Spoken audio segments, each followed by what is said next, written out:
Oke guys, welcome back to Daily Charting with Toshi, di mana kita akan daily chart your favorite cryptocurrencies. Oke, dalam 24 jam terakhir, cryptocurrency market lanjut lagi koreksi sebesar 1,34%. Dengan total market cap mencapai 979 miliar US dollars. Nah, kita bisa lihat Bitcoin lanjut lagi koreksi sebesar kurang lebih nyaris 1% di angka 20.150-an lah. Ya, berarti turun dari kemarin di 20.200-an ya. Untuk Ethereum dia drop lebih parah sebesar 2%-an di angka 1.550-an. Lalu untuk BNB dia drop sebesar 3,5%-an. Untuk XRP dia drop sekitar 2%-an. Untuk Cardano sekitar 2,46%. Jadi ini kembali lagi retest 44 sen ya. Untuk Solana sebesar 2,65% dan Dogecoin sebesar 2,65%. Jadi overall masih cenderung terkoreksi semua.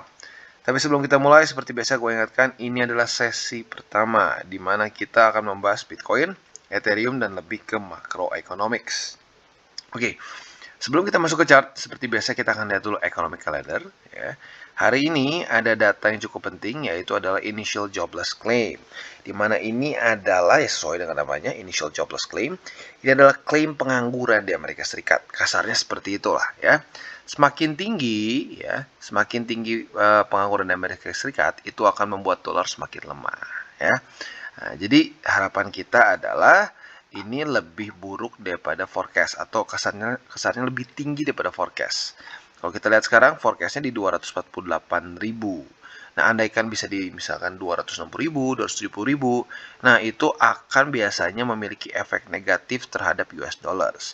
Dan saat demand US dollars turun atau indeks dolar turun, maka itu akan membantu harga cryptocurrency maupun risk on aset lain, ya.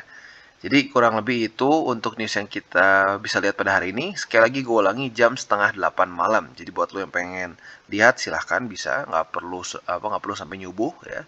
Habis makan malam aja kalian perhatiin. Apakah datanya akan bagus atau tidak untuk US dollars. Sekali lagi ya, jangan sampai ketukar. Kalau ini hijau ya, itu artinya dia bagus untuk US dollars ya, atau lebih rendah daripada forecast. Tapi kalau ini merah seperti di sini ya, seperti di Agustus tanggal 4, Juli tanggal 28, nah ini akan cenderung buruk untuk US dollars. Dan saat ini buruk untuk US dollars itu biasanya akan cukup baik untuk cryptocurrency, saham dan lain-lainnya ya. Oke, jadi kurang lebih seperti itu dan sekarang kita akan geser ke Bitcoin ya secara chartnya. Kemarin kita bisa lihat ada rejection dari maksudnya ada rejection dari sellers ya. Walaupun volume meningkat tetapi wicknya cukup panjang ke atas. Tetapi satu hal yang harus kita note adalah Bitcoin ya daily close-nya di atas dari 20.000. Jadi kemarin itu dia close di 20.000 lebih 46 dolar ya. Jadi jangan-jangan mulai ada kesempatan dia mulai reclaim lagi dari 20 ribuan ya. Masih too early ya, kita harus lihat lagi beberapa hari ke depan apakah dia akan masih bisa bertahan atau tidak. Dan jujurnya tes yang super pentingnya bukan di sini ya. Yang super penting itu bisa dibilang adalah di 20.800. Apakah Bitcoin bisa tembus atau tidak?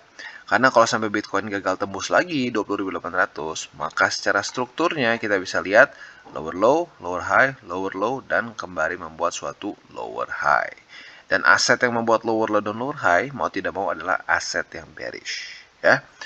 Jadi itu kurang lebih untuk short termnya, ya harus taklukkan 20.800-an. Nah setelah dari itu kalau untuk long term kita tahu masih sedikit jauh, tapi nggak apa kita bahas lagi, yaitu MA200 weekly, dimana kita harus kembali reclaim.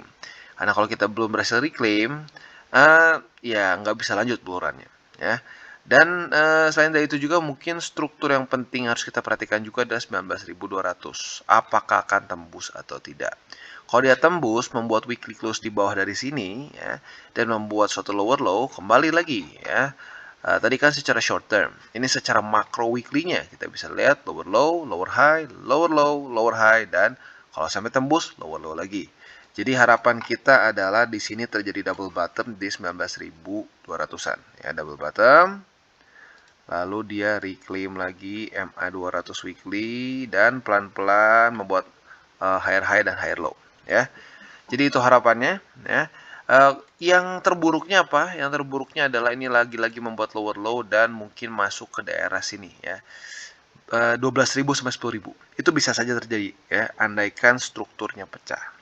Jadi lagi-lagi nih 19.200 ini cukup penting ya, dan harus kita perhatikan dengan baik-baik ya. Jadi kurang lebih seperti itu untuk Bitcoin secara makronya ya. PR short term dan PR untuk long termnya sudah jelas. Sekarang kita akan geser ke indeks dolar dan kita bisa lihat ternyata indeks dolar kembali menguat ya.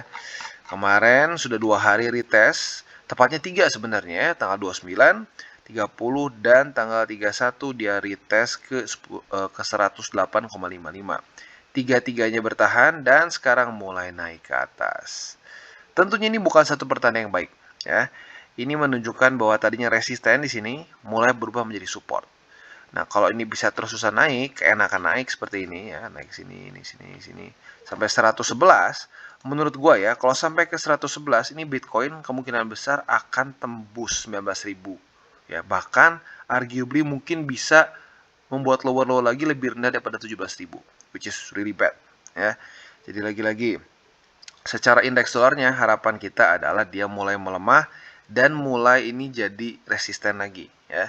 Karena kalau ini naik terlalu tinggi ya, maka demand dari ya otomatis lah, ini kan indeks dolar ya, demand dari dolar akan meningkat dan membuat aset-aset yang dipairkan dengan USD melemah ya, seperti ya nyaris semua hal ya, emas, cryptocurrency, indeks-indeks dan lain-lainnya ya. Jadi lagi-lagi ini gue sangat berharap cepat-cepat turun ya.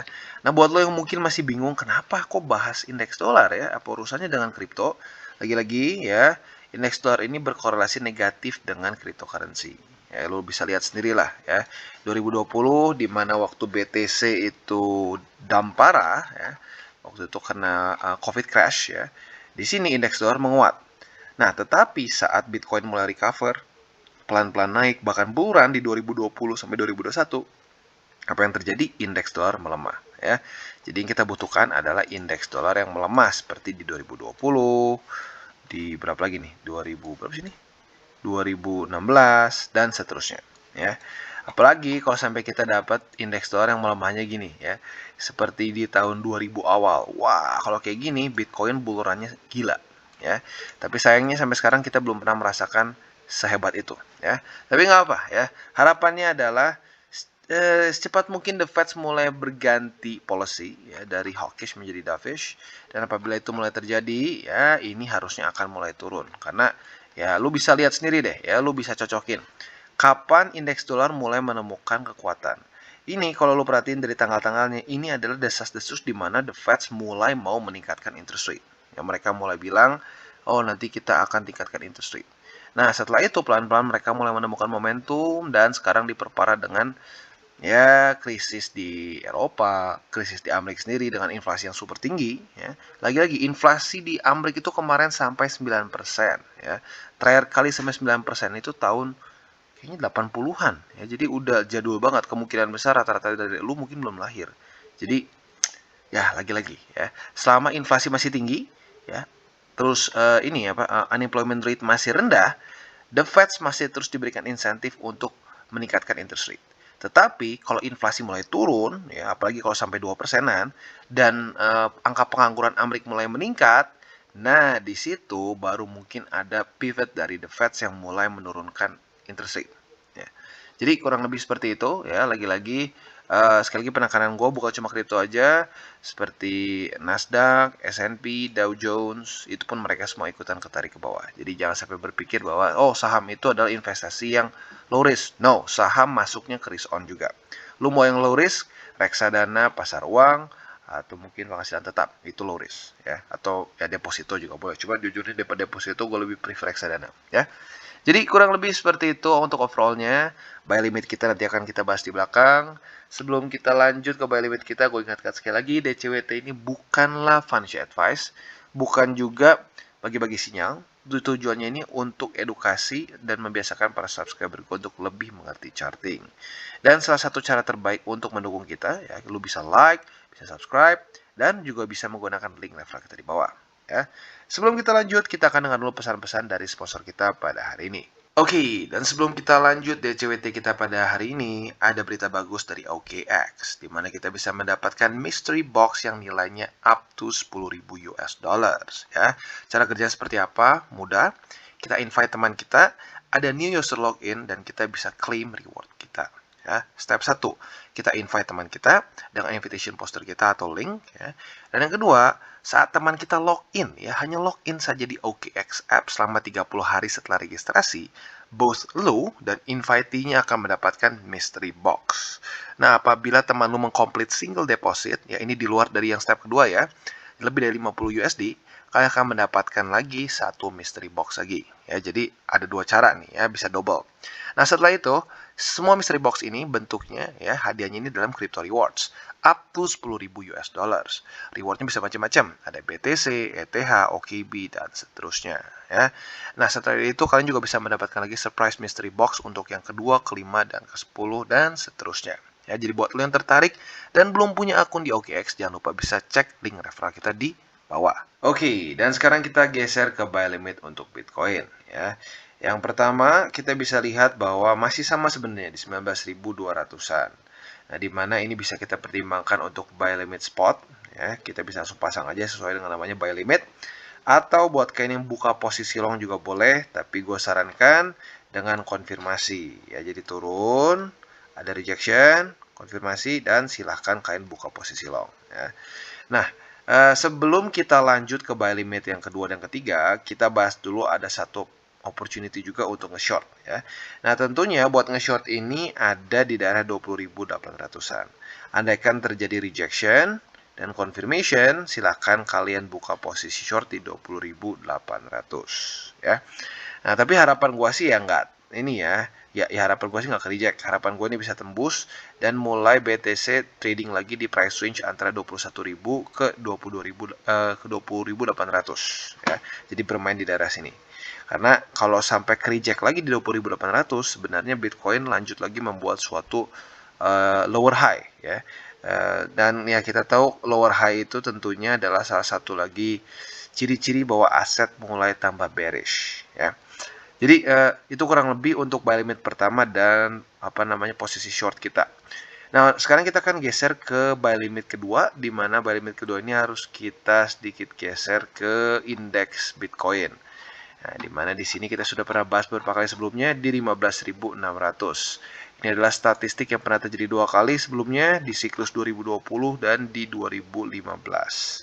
Nah, jadi saat terjadi weekly close di bawah dari EMA 200, dua kali sebelumnya di siklus yang sebelumnya ada drawdown sekitar 30%. Nah, jadi basically 15.600 ini adalah drawdown 30% dari MA 200 weekly ya.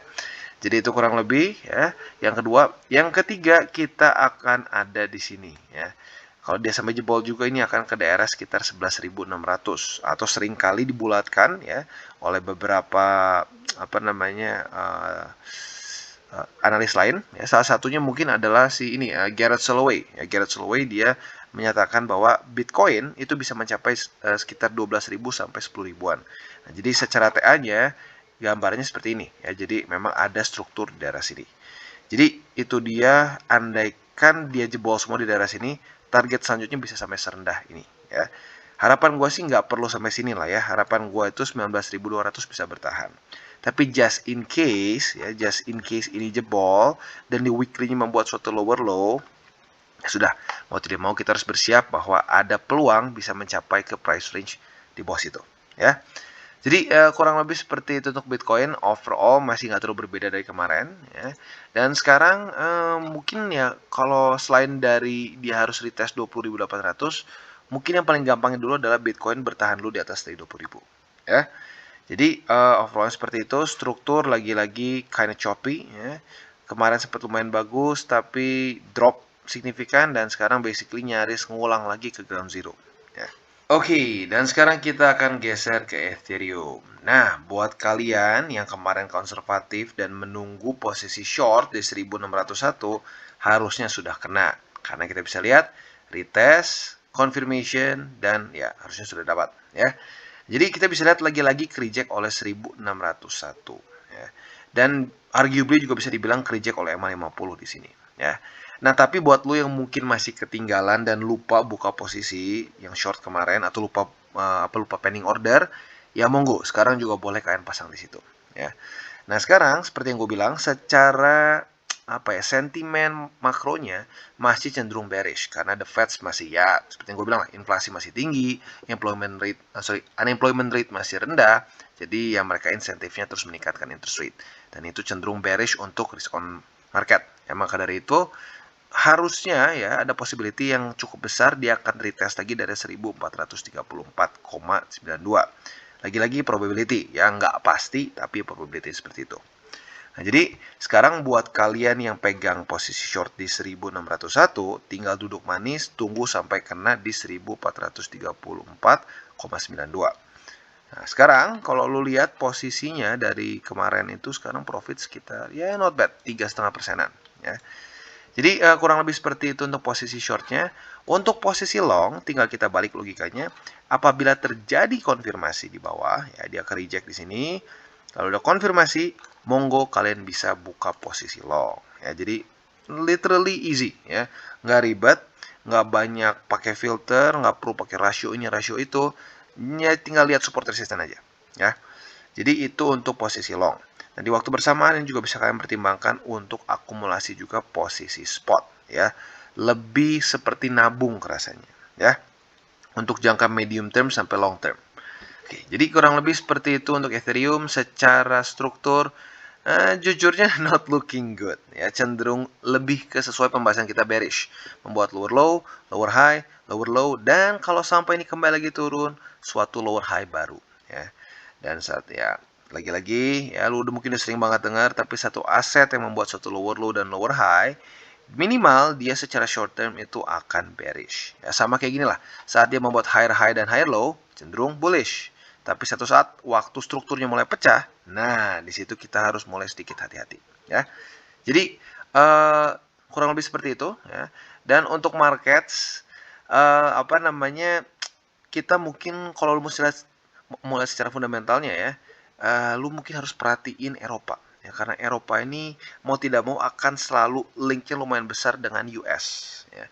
Yang kita tahu sekarang Eropa sedang cukup menderita. Ya, mereka sudah rata-rata double digit inflation. Dan energi mereka ya terutama ya, energi mereka itu sangat parah sekarang harganya ya. Di Inggris tuh kalau nggak salah listrik naik 80%, lalu gas natural mereka tuh bisa naik sampai 10 kali lipat harganya. Ya tentunya karena konflik dengan Rusia yang belum selesai, embargo dan kawan-kawannya sehingga mereka krisis secara energi. Ya. Dan otomatis karena krisis energi itu dihitung ke headline CPI, maka CPI-nya akan terbang. Jadi ya masih kacau lah di Eropa. Ya. Nah, selain dari Eropa yang mungkin kita harus perhatikan juga adalah tingkat pengangguran di Amerika. Kalau tingkat pengangguran di Amerika mulai meningkat, ya, nah kita berharapnya inflasi turun. Tapi kalau penganggurannya meningkat, inflasi nggak turun, itu kita masuknya ke stagflation. Ya, stagflation is bad. It's even worse than inflation. Jadi ya lagi-lagi yang kita harapkan adalah inflasi mulai turun sampai 2-3%, tetapi unemployment rate mulai meningkat. Nah, di situ the Fed kemungkinan besar akan mulai pivot, pelan-pelan menurunkan interest rate, bahkan mungkin bisa money printing lagi. Ya, jadi kurang lebih seperti itu gambarannya untuk DCWT sesi pertama. Oke guys, jadi itu adalah akhir dari segmen DCWT kita pada hari ini. Dan jangan lupa bagi kalian yang merasakan manfaat dari segmen ini, jangan lupa untuk share ke teman-teman kalian. Dan apabila lu pengen mensupport channel kita, ya TCI, jangan lupa untuk menggunakan link referral kita di bawah. Nggak wajib, ya, tetapi apabila lu menggunakan link referral kita di bawah, ada macam-macam, ya, dari Bybit, Huobi, Maxi, toko kripto, dan banyak lagi, ya. Ya, walaupun nggak wajib, tapi kalau menggunakan link referral kita, lu secara langsung membantu perkembangan dari TCI. Dan satu lagi, jangan lupa juga untuk join Telegram group kita, di mana kita bisa ngobrol-ngobrol santai mengenai dunia cryptocurrency secara dua arah. So, jangan lupa untuk like, subscribe, klik the bell icon, and see you on the next video.